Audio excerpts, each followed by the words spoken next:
Mara Voss sends messages occasionally. They are always brief, always specific, and always contain at least one question about how something is working. She is, as far as I can tell, currently on a research assignment in a system I cannot locate on any public chart, doing something that involves samples, which is as specific as she gets about her work. Last month I received a package from her ship, forwarded through 3 transit hubs. Inside was a small container of dried spices I did not recognize, with a handwritten note that said, "Try these with the Sathori grain. They are from a planet with no name yet. The flavor is remarkable. Tell Orca." I told Orca. She tried it the next morning. She looked up from the preparation counter with those large amber eyes wide open, and she said, in Mitari, the phrase that the translation unit rendered as, "This is an experience." I told her she had said that before, the very first time. She said, "Yes, but this time I mean it differently. This time I mean it like something that continues." I looked at the preparation facility around us, the counter with its organized ingredients, the 3 trainees working at the secondary station, the window where crew members occasionally stood and waited, not because they needed to, but because they wanted to see what was being made. I thought about a human biologist arriving at Gate 7 with a bag too large for her body and an expression of cheerful, inexhaustible attention. I thought about how she had asked me if I was busy and I had said I was on my rest interval, and she had said that was fine and asked if I wanted to help anyway. I thought about how the question of whether to feed people well, rather than merely adequately, had apparently been waiting for decades on 47 stations for someone to notice it was a question at all. And I thought about something Mara Voss had said during those 4 cycles quietly, while working, when she did not know I was listening closely enough to remember it. She had said, "The thing about food is that it is never really about food. It is about whether you looked at someone and thought, for even one moment, that their comfort was worth your effort. That is all it is. That is everything it is." I wrote it down. I still have it.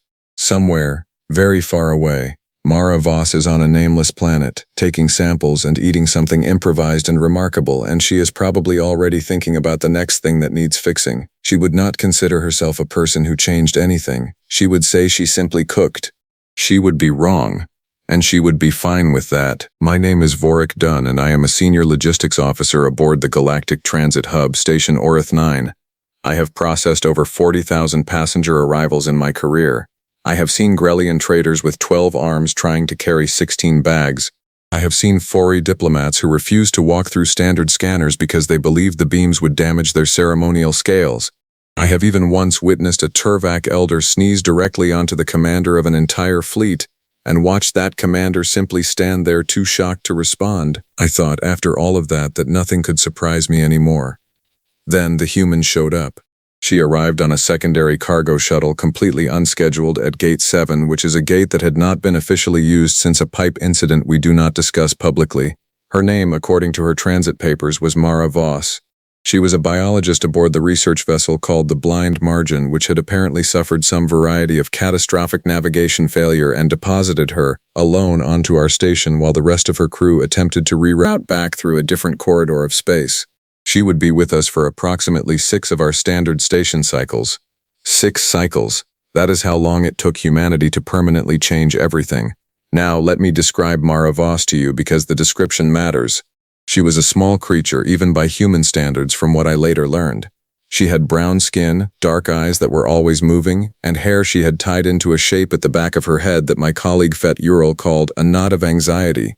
She carried one bag, which appeared too large for her body to carry comfortably, and she had what I would eventually understand to be a completely characteristic human expression on her face, which is the expression of someone who has absolutely no idea what is happening but has decided, firmly, to deal with it anyway. She walked up to my processing terminal at Gate 7, looked at me, looked at the 6-legged scanner drone hovering beside me, looked back at me and said, "Hi, I am guessing this is customs." I confirmed that it was and asked for her documentation. She handed it over, and while I processed it, she looked around the terminal with enormous open curiosity, making small sounds under her breath. Not frightened sounds, more like the sounds of someone reviewing a list and checking items off it. "Is that a Drullian?"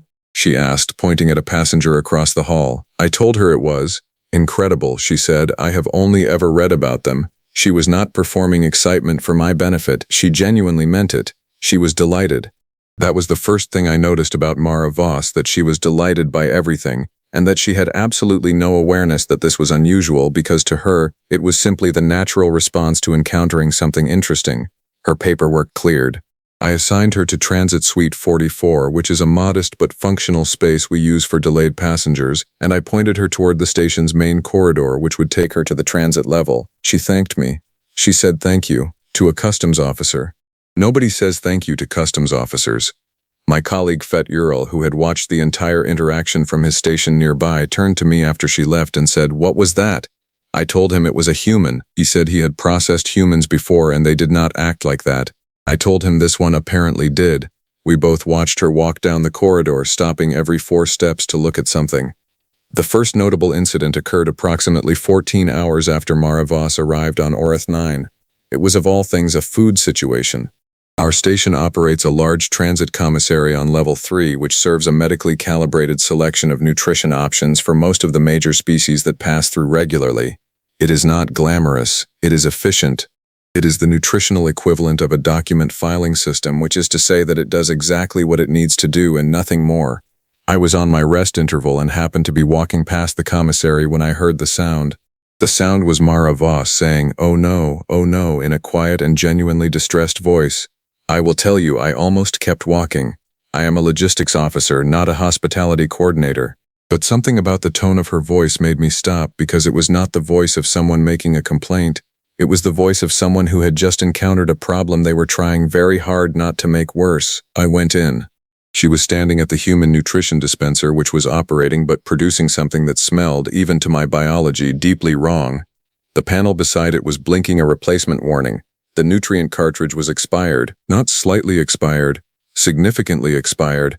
The system had failed to flag it for restocking because Gate 7, as previously noted, had not been in active use for some time. The commissary attendant at that hour was a young Matari named Orca Feel, who had been working our station for about 3 months and had the specific expression of someone who wanted very badly to solve the problem but had no tools with which to do so. I can submit a restocking request, Orca Feel told Mara Voss apologetically, but the next supply run is in 2 cycles. Mara Voss looked at the dispenser, then at Orca Feel, then at me, apparently recognizing me from Gate 7. 2 cycles, she repeated, doing some calculation behind her eyes. I am very sorry, Orca Feel said, and meant it. Mara Voss looked thoughtful for a moment. Then she said, do you have a kitchen on this station, a functional one, not a dispenser, a preparation space? Orca Feel blinked. This was not a common request. I, for reasons I still cannot entirely explain, told her that there was a preparation facility on level 6 that was used by station crew during extended deployments. Mara Voss asked if she could use it. I called up the regulations. There was no rule against it. There was no rule about it at all, actually, because no one had ever asked. I told her she could. She asked what was available in the station's raw stores, meaning non-cartridge ingredients. Orca Feel, now thoroughly invested in this situation, pulled up the inventory. There were bulk grains from a Sathori trade shipment. There were several varieties of root vegetables from a Callan agricultural supplier. There were dried proteins. There were spices that a Dralian merchant had abandoned after an argument with a freight coordinator 2 years ago. Mara Voss looked at the list. Then she said, quietly but with enormous certainty, okay, I can work with this. She looked at me and asked, are you busy? I told her I was on my rest interval. She said, do you want to help? I said that I did not know how to prepare food. She said that was fine, she would teach me, and that is how I ended up in the level 6 preparation facility at what was technically 3 hours past the end of my rest interval, learning, from a stranded human biologist who had been on our station for less than a day, how to cook. I want to be precise about what happened in that kitchen because it matters for understanding everything that came later. Mara Voss did not simply make food. She made food with complete and total attentiveness as if nothing else in the universe existed. She tasted things constantly, she adjusted.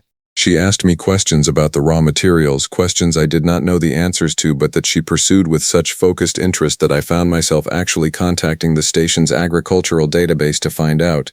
She told me while she worked that she was a field biologist, which meant that she was frequently in environments where standard nutrition dispensers were unavailable, and that she had therefore become what she called adaptively opportunistic in her eating habits. I told her that sounded like a very gentle way of describing someone who would eat anything. She laughed. It was a loud laugh, abrupt and genuine, and it startled me considerably. That is exactly what it means, she said. She made something from the grain and root vegetables and dried proteins that smelled, even to me, remarkably good. She portioned it carefully. She had made enough, I realized, for several people. When Orca Feel came to check on the situation, Mara Voss handed her a portion. Orca Feel tasted it. Orca Feel's large amber eyes went very wide. She took another bite. She said something in her native Matari dialect that the translation unit rendered as, approximately, "This is an experience." By the time the meal was done, 4 crew members who had wandered past due to the smell were standing in the corridor outside the preparation facility. Mara Voss, without any hesitation, made enough for all of them. She ate her own portion standing up, moving around the preparation space, already thinking about something else. I ate mine sitting at the small crew table. It was the best meal I had eaten in 14 months of station duty. I did not tell her this immediately, but I thought about it for a very long time afterward. The next morning, or what passes for morning on a station that does not orbit anything, I filed my standard shift report and included a footnote about the expired human nutrition cartridge at Gate 7. It was a footnote, a small administrative footnote. Within 2 hours I had 3 messages, one from the commissary coordinator asking for clarification, one from the Level 3 facilities manager asking whether the human passenger had submitted a formal complaint, one from a station administrator named Breck Solen, whom I had never spoken to directly, asking me to come to her office. I went to her office. Breck Solen was a Vethrani administrator who had been running Orith 9 for 11 years. She had the specific energy of someone who had managed every variety of crisis with calm professionalism and was therefore slightly suspicious of anything that did not present itself as a crisis. She looked at my report. She looked at me. She asked, "What did the human do exactly?" I explained. Breck Solen was quiet for a moment. Then she said she fed the crew. I confirmed that. Using expired cargo stores. I confirmed that as well. And they liked it. I said that based on the expressions of all 4 crew members who had eaten the meal. Yes, they had liked it quite a lot. Breck Solen looked out her office window at the station corridor below, where, at this exact moment, Mara Voss was visible walking toward the commissary level with her large bag and that characteristic expression of focused, cheerful attention. "Is she doing it again today?" Breck Solen asked. I checked the preparation facility log. She had booked it for the next 3 hours. Breck Solen made a sound that was not quite a word in any language I recognized. Then she said, "I am going to need to think about this," I said with full honesty. "Administrator, I think we all are." Breck Solen thought about it for approximately 1 full station cycle. Then she did something that, in 11 years of running Orith 9, she had apparently never done before. She walked down to level 6 herself, knocked on the preparation facility door, and asked Mara Voss if they could talk. I know this because Orca Feel told me. Orca Feel had been spending a considerable amount of time near the preparation facility since the previous evening, and at this point had become what I can only describe as Mara Voss's unofficial assistant, despite having no culinary training and no formal assignment to do so. She had simply started showing up, and Mara Voss had simply started handing her things to chop. According to Orca Feel, Breck Solen entered the facility, looked at what Mara Voss was doing, and stood in silence for a full minute before speaking. During that minute, the smell in the room was, by Orca Feel's account, something that makes you feel like you have a home even if you have never been to one. Orca Feel had a gift for description. Breck Solen told Mara Voss that she had reviewed the station's passenger accommodation regulations and found that, technically, Mara Voss was classified as a delayed transit passenger, which meant that the station had an obligation to provide her with adequate nutrition for the duration of her stay, and that the expired cartridge represented a failure of that obligation. Mara Voss said that was fine. She was not planning to file any complaint. Breck Solen said that was not the point. Mara Voss asked what the point was.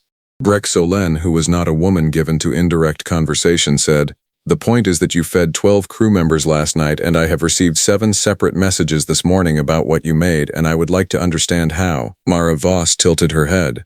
"How I cooked?" "How you made 12 people feel," Breck Solen said, "using ingredients that have been sitting in our cargo stores for 2 years doing absolutely nothing." There was a pause.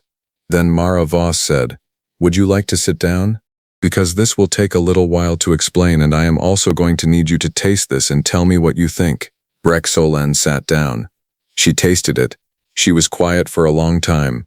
Then she said in a voice that was considerably softer than her usual administrative register, "What is this called?" Mara Voss said that it did not have a name exactly, that she had made it from what was available. that she had been doing this kind of cooking her entire career because field biology frequently left you in locations where you had exactly what happened to be growing nearby and nothing else. Breck Solon set down her utensil. She looked at Mara Voss with the specific expression of someone who has just understood something important and is deciding whether to say it out loud. She said it out loud. Every species on this station has nutritional needs that we service through cartridge dispensers because developing a full culinary program for 40 different biologies is considered operationally inefficient. Mara Voss said, "That sounds lonely." Breck Solon blinked. "Lonely? Eating from a cartridge every day," Mara Voss said. "Eating the same calibrated portion of the same calibrated nutrients with no variation, no smell, no texture that surprises you. That is technically nutrition, but it is not food, and those are not the same thing." The room was very quiet. Orca Phil, who was standing near the counter holding a root vegetable she had forgotten to continue chopping, said nothing, but her eyes were doing something complicated. Breck Solon picked up her utensil again, took another bite, put it down again. Then she asked Mara Voss a question that would, entirely without either of them knowing it, change the functioning of 47 stations across the transit network within the following 2 years. She asked, "Could you teach someone to do this?" Now I want to pause here and explain something about the Galactic Transit Authority, which operates Orith 9 and all stations like it, because the explanation is important for understanding what comes next. The Transit Authority is a very large and very old organization. It is also, and I say this as someone who has spent my career inside it, almost magnificently bad at changing its own habits. It is not malicious about this, it is simply the way of things that become very large and very old. The systems work, the systems are therefore kept.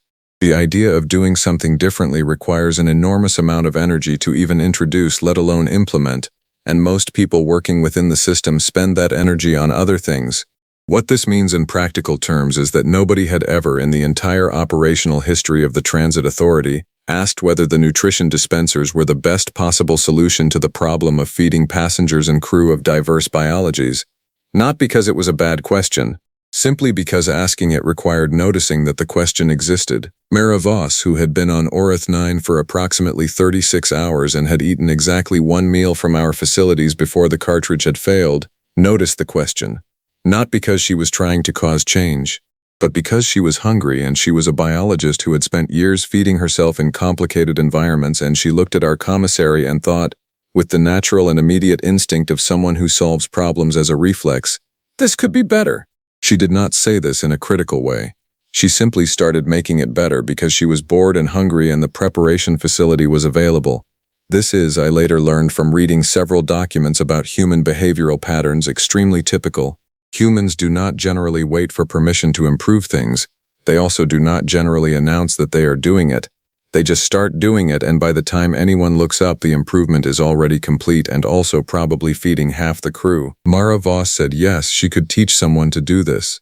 She said she could teach several someones, if they wanted to learn and if they were willing to approach the question of other species' nutritional needs with genuine curiosity rather than treating it as a logistics problem to be solved by formula. Breck Solon asked what she would need. Mara Voss pulled a small datapad out of her enormous bag, opened a blank document, and started writing a list with the focused efficiency of someone who had been waiting for exactly this question. The list took 7 minutes to complete. It included full access to the cargo stores database, a dietary chemistry reference for the primary species on the station, 3 additional crew volunteers for training, and, at the bottom of the list, added with a slight smile that Orca Phil later described to me in precise detail, 1 person who is willing to admit when something tastes terrible and explain why. Breck Solon read the list. She said, "I will have everything on this list for you within 4 hours. She stood up. She picked up her food portion, which she had not finished. She said, "I am taking this back to my office." Then she left. Orca Phil looked at Mara Voss. Mara Voss was already back at the counter, tasting something and making a small adjustment. Orca Phil said, "I think something important just happened." Mara Voss said without looking up, "Yes. And we only have 4 more station cycles before my ship comes back, so we need to move quickly." What followed was, by any reasonable measure, chaotic. But it was the specific variety of chaos that looks, from the outside, like someone has set a fire inside a very organized building, and then you realize that the person who set the fire is actually a trained architect who did it on purpose to reveal which walls were not load-bearing. Mara Voss moved through Orith 9 like she had been designing it in her head since before she arrived. She visited the commissary, the cargo bay, the crew quarters level, and the medical bay, in that order, with a data pad and an expression of focused intelligence that made people step aside without entirely knowing why. She asked questions that had obvious answers, and then she asked the follow-up questions that nobody had thought to ask, and then she wrote everything down and started connecting the answers in ways that were, in retrospect, completely logical but that nobody had assembled before. She discovered, for instance, that the Drelian passengers who passed through Orith 9 regularly had a specific digestive chemistry that the standard cartridge system addressed adequately but not well, and that there was a grain variant in our cargo stores that, prepared in a specific way, would address it significantly better and also, as a secondary benefit, had a flavor profile that Drelians found deeply pleasant rather than merely functional. She discovered that the Matari crew, of whom Orca Feel was one, had a nutritional requirement for a specific mineral that was technically present in their cartridge formulation but was absorbed at a much higher rate when combined with a particular type of acid found in several of the abandoned Drelian spices. She discovered that a group of 4 furry travelers who had been in the transit lounge for 2 days on a connection delay had not eaten properly since arriving because the cartridge dispenser for their biology had been calibrated to a population average that did not account for the significant variation within furry dietary needs, and 2 of them were running on approximately 60% of their required nutritional intake and had not complained because complaining was considered discourteous in their culture. She fed all of them. She fixed all of it. She did it in 3 cycles with 5 volunteers, a cargo database, a dietary chemistry reference, and a preparation facility that was not designed for what she was using it for. I know all of this because I was there for most of it, having somehow transitioned from logistics officer on rest interval to person Mara Voss calls when she needs access to a locked cargo section, without any formal change in my assignment. I do not entirely know how this happened. I suspect it happened the same way everything else happened around Mara Voss, which is that she needed something done and she asked the nearest available person, and the nearest available person said yes before they had fully thought about it. I do not regret this. On the 5th cycle, the day before the blind margin was scheduled to arrive and collect Mara Voss, something happened that I had not anticipated. A message arrived from the Transit Authority's Regional Operations Coordinator, a Vithrani official named Solim Rek, addressed to Brek Solan. The message was formal and brief and asked for clarification on several reports that had flagged from Orith 9 over the past 4 cycles, specifically reports referencing unscheduled use of the Level 6 preparation facility, non-standard distribution of cargo stores, and a medical bay notation about the 4 travelers receiving a nutritional intervention outside the standard protocol. Brek Solan forwarded the message to me. I went to find Mara Voss. She was in the preparation facility, which at this point had been in nearly continuous operation for 4 cycles and smelled extraordinary at all times, and had acquired a small hand-lettered sign on the door that Orca Feel had made, reading, in 3 scripts, "Please knock." I told Mara Voss about the message. She listened without interrupting, which I had learned was what she did when she was thinking hard. Then she asked, "Is there a concern that I did something wrong?" I told her honestly that the transit authority's concern was probably less about right and wrong and more about process, that she had operated outside the standard system, that the standard system existed for reasons even if some of those reasons were outdated, that Brek Solan might face questions about why she had allowed it. Mara Voss was quiet for a moment. Then she said, "How do I help?" Not, "How do I defend myself?" Not, "That is not fair." Simply, "How do I help?" Because to her this was a problem, and problems were things you worked on. I told her that the most useful thing she could do would be to document everything she had done clearly and completely, including the outcomes for each species group she had worked with, so that whoever reviewed the situation would have full information. She had already done this. Of course she had. She handed me a document that was 42 pages long, precisely organized with nutritional data, preparation notes, outcome observations, and in a final section that she had apparently added last night, a complete training guide that outlined how a small team of motivated crew members could maintain what she had built after she left. I read the first 3 pages standing in the doorway. Then I looked up at her. "You knew you were leaving," I said. "I always knew I was leaving," she said. "That is why I documented everything. What is the point of fixing something if it breaks the moment you walk out the door?" I looked back at the document. On the cover page she had written a title. It said, "Adaptive Nutritional Programming for Multi-Species Transit Environments, a Practical Starting Point." Not a solution, a starting point, because that was how she thought about it. Not as something she had completed, but as something she had begun and that others could now continue. The response from Solem Rek when it came after reviewing Breck Solan's formal report and Mara Voss's documentation was not what I had expected. It was not a reprimand, it was a question. Solem Rek asked whether the approach documented in the report could be replicated at other stations.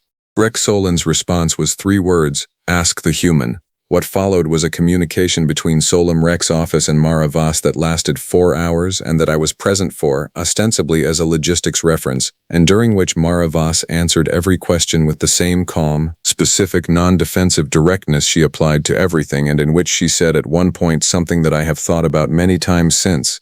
Solem Rek asked her why she had done all of this, since she was a transit passenger with no obligation to the station or its operations. Mara Voss thought about this for a moment. Then she said, "There were people who were not eating well, and I had the knowledge and the time and the access to do something about it, that is all. It did not feel like a choice exactly, it felt like the obvious thing." Solem Rek was quiet. Then he said, "The obvious thing." "Yes," Mara Voss said. Another pause, then Solem Rek said, "I have been coordinating transit station operations for 19 years. In that time, not one person has ever described improving passenger nutrition as the obvious thing to do." Mara Voss looked genuinely puzzled by this. "Why not?" she asked. Nobody in the room had a satisfying answer. The blind margin arrived at Gate 7 on the 6th cycle, running 4 hours behind its scheduled arrival window because, according to the crew, the navigation recalibration had taken longer than anticipated. The ship's captain, a broad-shouldered human named Teo Faruk, came through the gate with the expression of someone who had been moderately worried for several days and was now experiencing the relief of seeing the thing they were worried about standing in the terminal looking completely fine. He said, "Mara, what did you do?" She said, "I was bored." He looked at me. He looked at Orca Fiel, who was standing nearby with the expression of someone who had just spent 4 days as an apprentice to a force of nature and was still processing the experience. He looked at the small group of crew members who had come down to the transit level to see Mara Voss off, which was not a common occurrence for a 6-day transit passenger. He said, to no one in particular, "She does this." Nobody contradicted him. Mara Voss hugged Orca Fiel, which startled Orca Fiel completely, and then, a moment later, did not. She shook my hand, which is a human gesture that I had read about but not previously experienced, and which is a surprisingly firm and warm contact for something that is technically just a greeting. She told me the documentation was all filed. She told me Orca Fiel knew the preparation sequences. She told me the cargo database had been updated with nutritional cross-reference tags so that future staff could identify compatible raw materials quickly. Then she picked up her enormous bag. Then she looked at me with that expression, the one I had first seen at Gate 7, the expression of someone who has no idea what is coming but has already decided to be interested in it. She said, "You have a good station here, Vorik Dunn. It just needed one more thing." I asked her what that was. She said, "Someone to actually cook in it." Then she walked through the gate. That was 3 years ago. I am still at Orith 9. My title has changed. I am now, in addition to my logistics role, listed as the Nutritional Operations Liaison for the station's Adaptive Culinary Program, which is a title that did not exist before Mara Voss arrived and which I did not apply for and which Breck Solan assigned to me with a look that suggested she found the entire situation as surprising as I did. The Adaptive Culinary Program now operates at 31 stations across the network. Orca Fiel leads ours. She has trained 9 staff members and has developed 11 preparation sequences specifically for species combinations that pass through Orith 9 regularly, 2 of which she designed herself with no outside input.